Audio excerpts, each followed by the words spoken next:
Next question number 30. Mass defect in a particular reaction is 0.4 gram. The amount of energy liberated. Kilowatt അവറിലാണ് വേണ്ടത്, ജൂളിലല്ല വേണ്ടത്. സ്വാഭാവികമായിട്ട് energy calculate ചെയ്യാനുള്ള equation എന്താ? മാസ് ഡിഫക്റ്റാണ് എനർജി ആയിട്ട് മാറുക. So energy equal to MC². ഇവിടുത്തത് ΔmC². Δm ആണ് ആ മാസാണ് എനർജി ആയിട്ട് കൺവേർട്ട് ചെയ്തത്, Einstein mass energy relation. So 0.4ൻ്റെ സ്ക്വയർ 0.4 ഗ്രാം ആണല്ലേ. So 0.4 × 10⁻³ square into 3 × 10⁸ square. ഇപ്പം ആൻസർ കിട്ടുക ജൂളിലാണ്.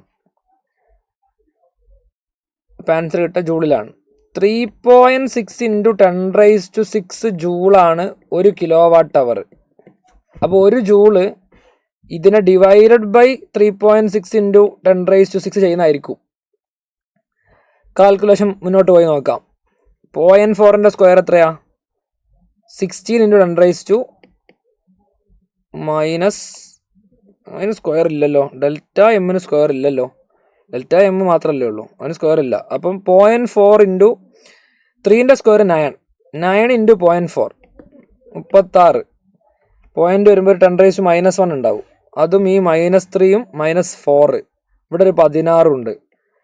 അപ്പം 16 പോയാൽ -4 പോയാൽ 16 -4 -12 +12. 16 അല്ലേ വലുത്, -4 ചെറുതല്ലേ. ബൈ 36 ആക്കണമെങ്കിൽ 10⁵ പറ്റൂ. 36 കട്ട് ചെയ്ത് പോവും, 12ഉം 5ഉം കട്ട് ചെയ്താൽ 1 × 10⁻7 ഈസ് ദ റൈറ്റ് ആൻസർ.